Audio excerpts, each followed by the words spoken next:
Hi, this is Gun226. Today I'm going to do something a little bit different. You can see here I have a Benchmade and Buck Vantage. What do they have in common? Well, let me tell you. They're both made in the USA. That's right. Today I have a very patriotic video. My trip that I took went to Fort McHenery in Baltimore, Maryland. It was a very historical journey, and after I was done with that tour, I felt very patriotic. It was great. There was a little video that was shown beforehand that I didn't tape because I wasn't sure if I could tape it and rebroadcast that or not. I also had the anthem in there as well. So anyway, I hope you enjoyed this video. It's an awesome look at a piece of our history. I did take a little clip of another tour that was going through. I was hoping to get somebody to give me a guided tour, but I couldn't get in on any, so I just had a little self-guided tour, and I hope you enjoy it and get something out of it.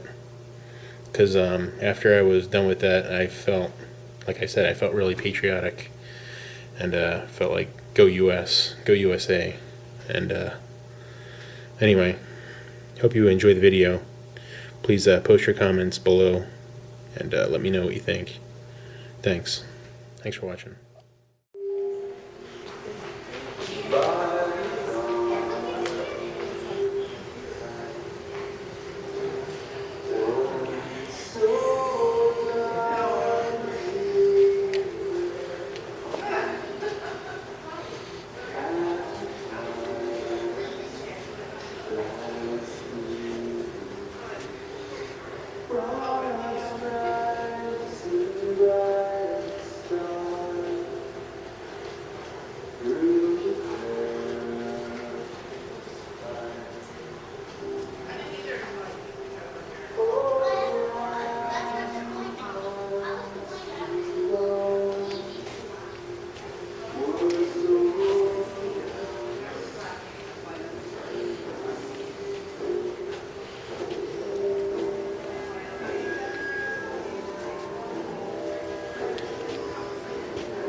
take a picture of my things. Yeah, I gotta take a picture.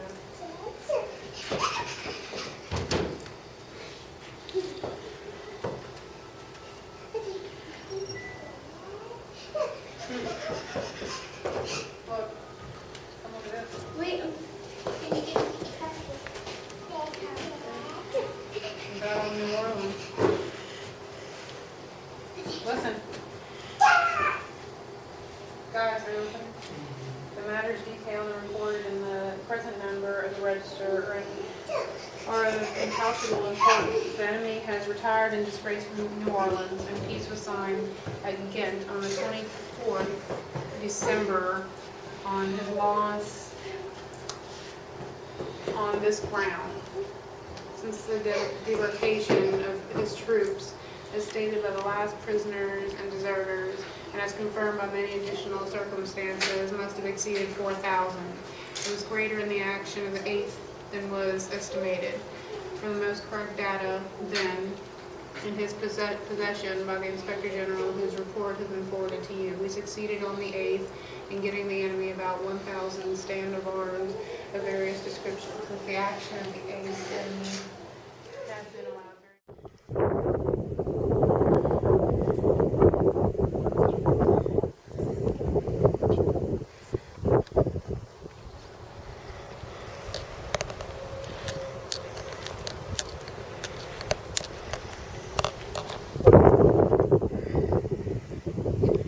Alright, so this is gun 226. Getting figured out already. This is Fort McHenery. Going to take you guys on a little tour. Couldn't visit Baltimore without coming here and seeing this historic fort.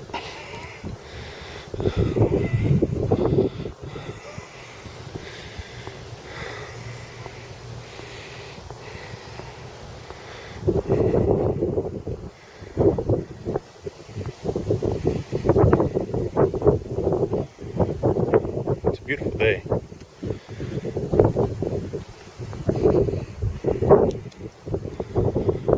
Just watched the video that was inside.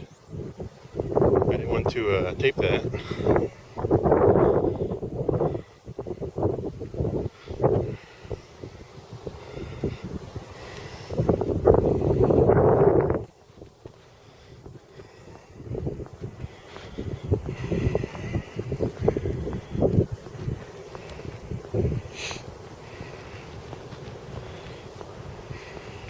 Those of you who aren't familiar with the fort's history, in 1812, the British sent their fleet to attack Baltimore. And the fort stopped it.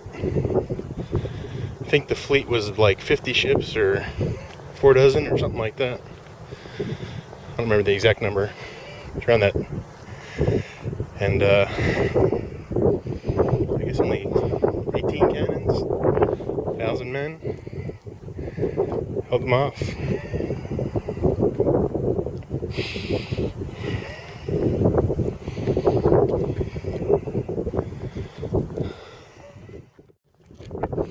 Okay, here's some of the cannons. You can read this.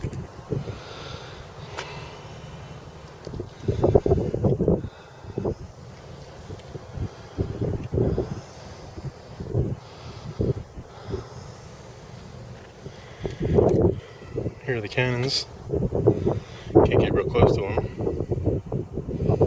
I can zoom.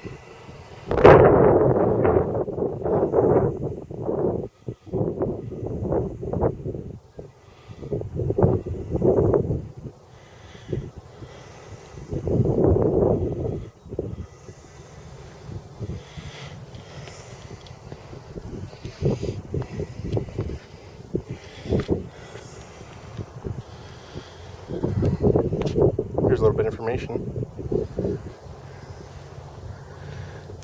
Looks like it's here are the specifications. 36 pounder naval gun, 1809. Weight 10,000 pounds. It's pretty heavy.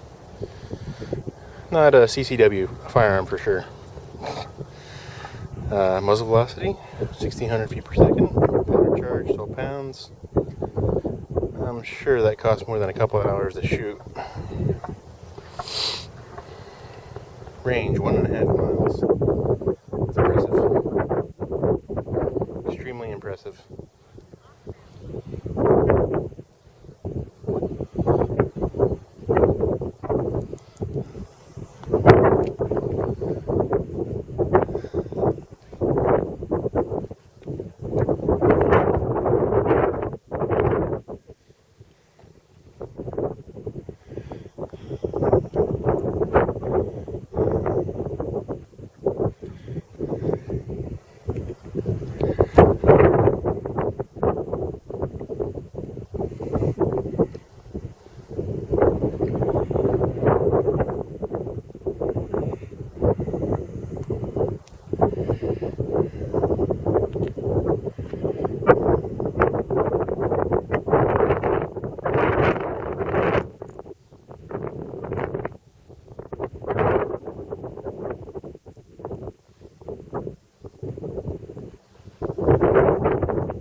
That's not something you want to see.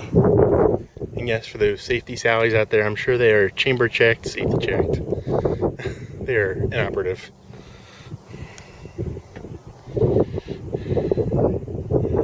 a beautiful day.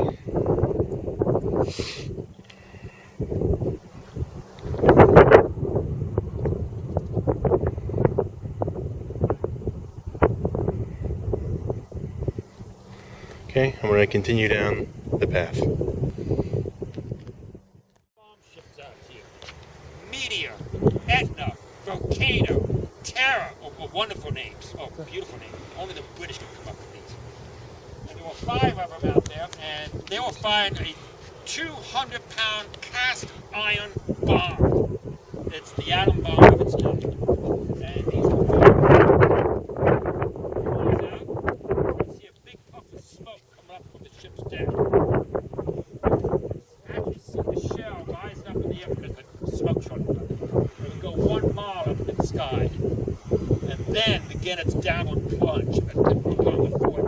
If the fuse was set just right, it should explode overhead, showering fragments down upon the fort. So 1,500 of these were fired at the fort in this 25-hour period during severe thunderstorms. Lightning flashing across the sky. There are accounts of the grounds moving from the concussion of the artillery for 25 straight hours that could be heard in Philadelphia. It was awful.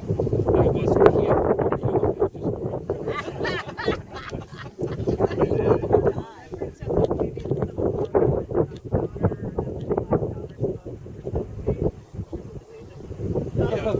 It's called acoustic shadows.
Okay guys, sorry for going a long way around, but there's a lot of people here today, it seems like. So trying to keep everybody off video. Doesn't want to be on.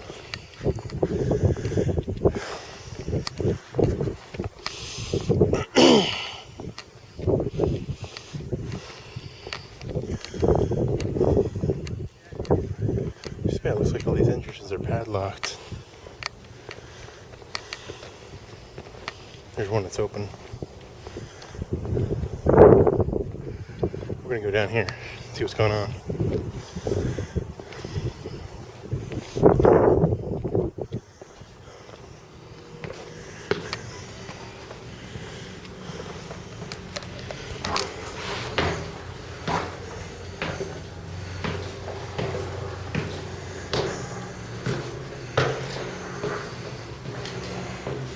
Okay, padlocked.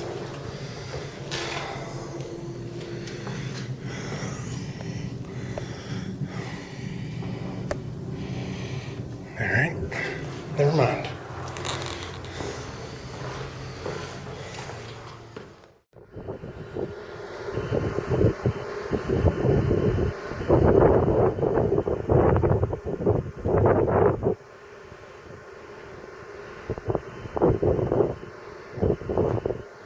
So I guess these cannons were experimental, and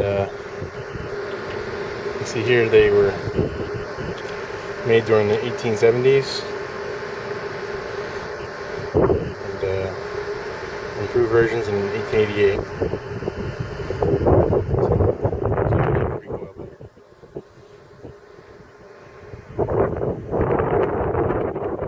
Assuming this will decrease the power needed. So you have to reposition every time, and might improve the accuracy as well.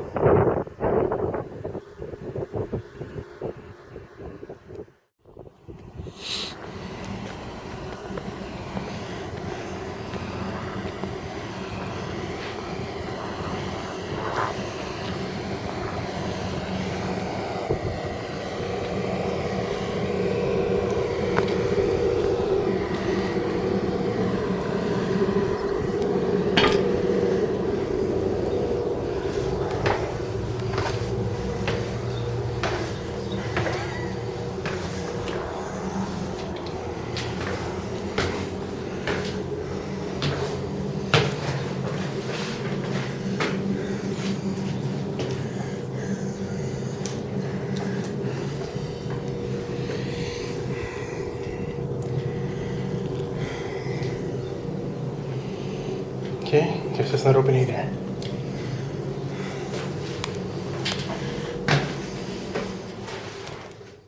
Alright, I scooped this out. Looks like it might be actually open.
Brendan's going up there.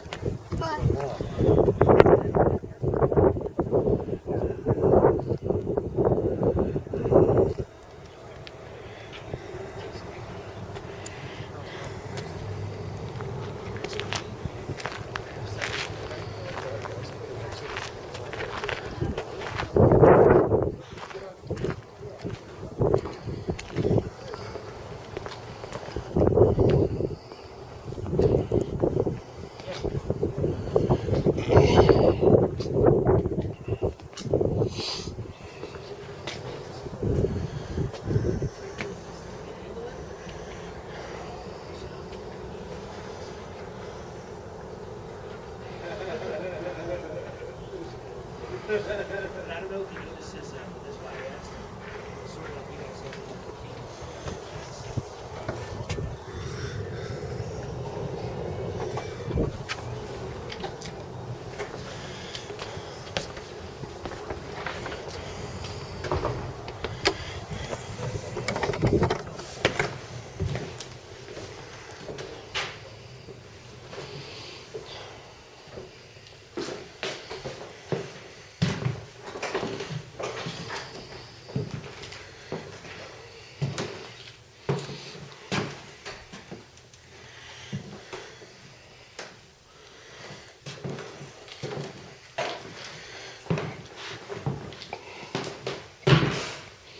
So I'm guessing upstairs is the same thing.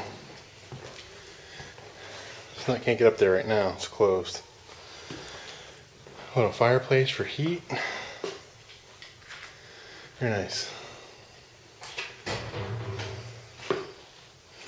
Alright, let's continue.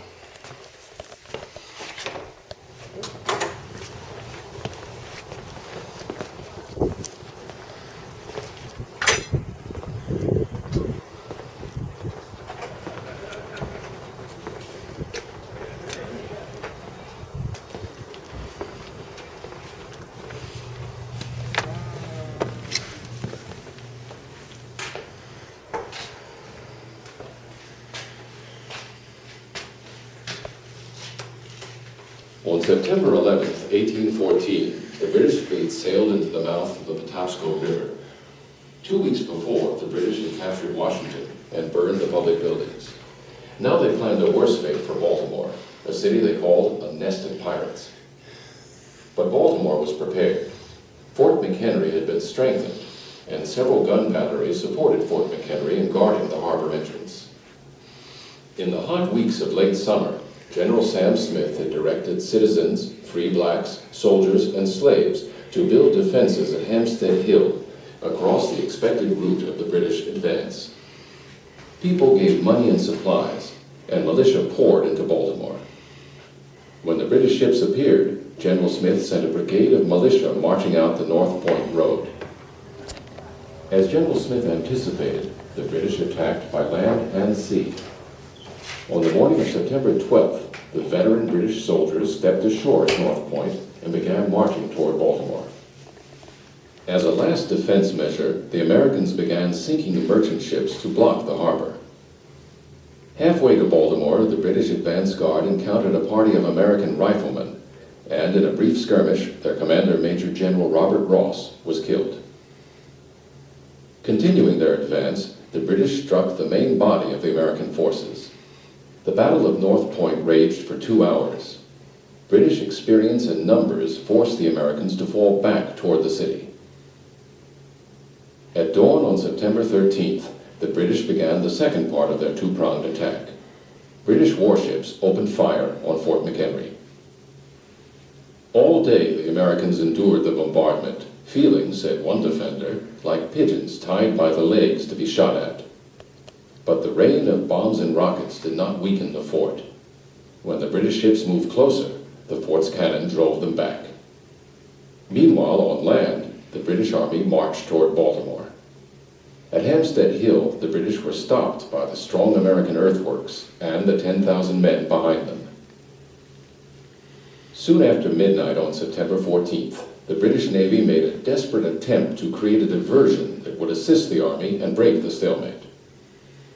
They hoped to land and attack the fort and the other harbor defenses, while British soldiers with fixed bayonets stormed Hampstead Hill. Under cover of darkness, British Marines and sailors in longboats rowed with muffled oars up the ferry branch past Fort McHenry. Their attempt failed.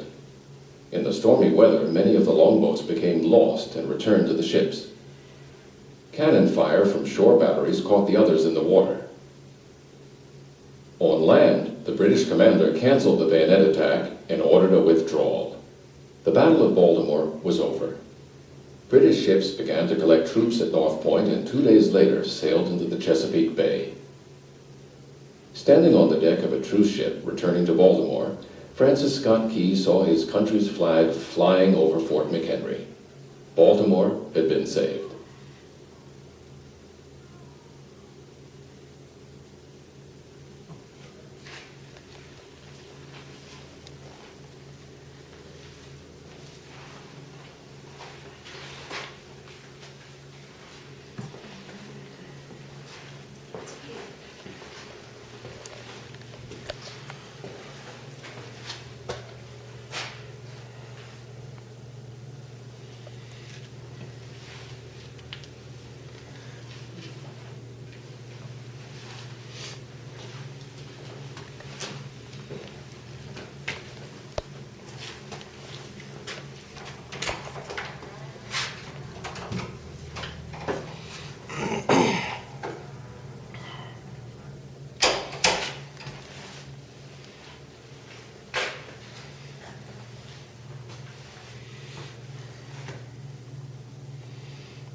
Look at that, firearms have come a long way.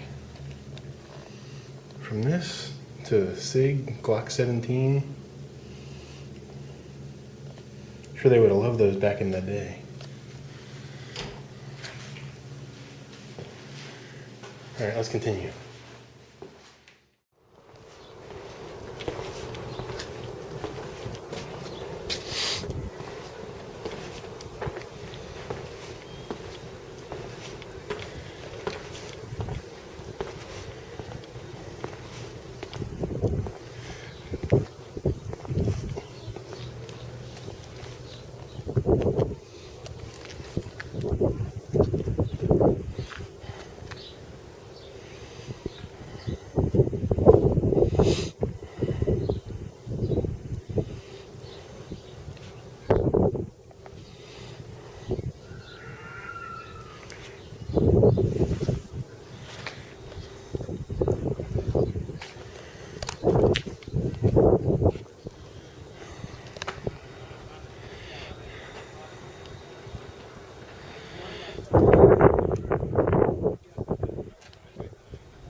Francis Scott Key, the author of the Star-Spangled Banner. It was Nicholson who had the song published and titled The Defense of Fort McHenry after the battle had ended. Let's move on to the next exhibit. In 1814, this building was 1 story high, and its 3 rooms housed the junior officers of the regular garrison. The typical residence would have been a captain and a lieutenant. Each room was small and had a fireplace, but lacked privacy. small kitchen was located in the cellar, accessible only by stairs located outside behind the building.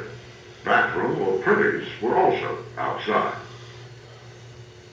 With the arrival of the British Expeditionary Forces on September 11, 1814, officers of the Baltimore Fencibles, United States Volunteers, a militia artillery company, occupied this building.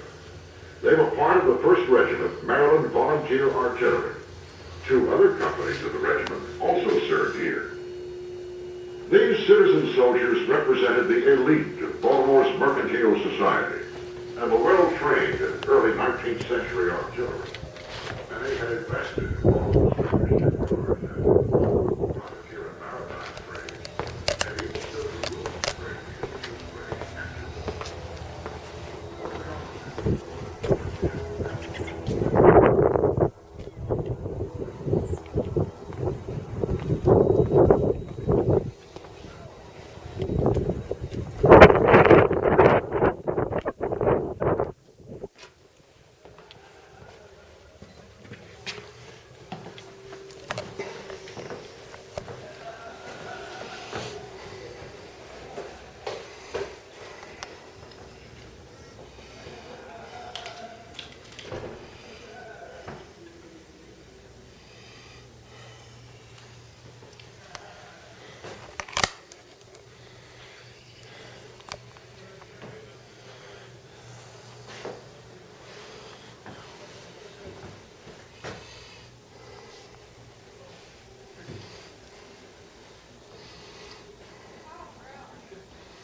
Wow, thick walls, 10 feet. It's like a bomb shelter.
accommodations in Baltimore.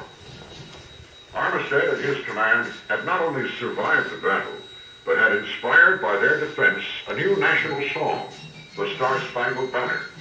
For his bravery, Armistead was promoted to lieutenant colonel and was given the original Star-Spangled Banner. He died in 1818. 45 years later, his nephew, Brigadier General Lewis Addison Armistead, led Pickett's charge on the third day of the Battle of Gettysburg. Both are buried in St. Paul Cemetery in downtown Baltimore, one of the Confederate heroes of Gettysburg and the hero of Fort McHenry. Let's move on to the next wayside.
The soldiers who performed this task, among others, were the Interior Guard of Fort McHenry. A woolen replica of the 30 by 42-foot Star-Spangled Banner lies before you.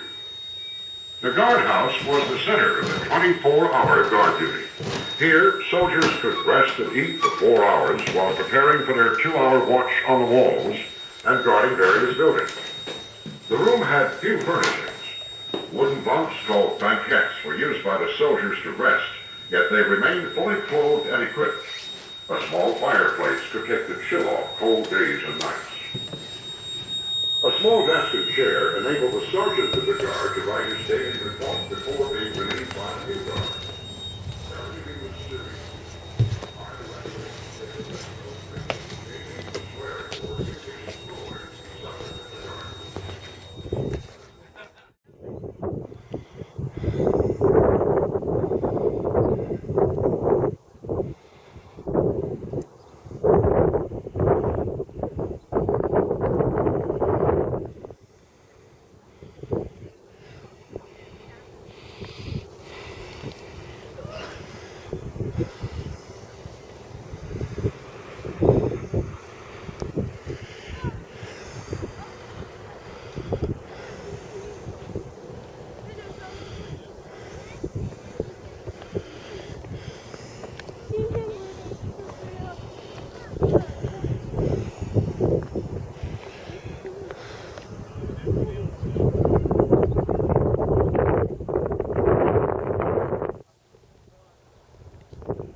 I'll catch you guys back on the tabletop.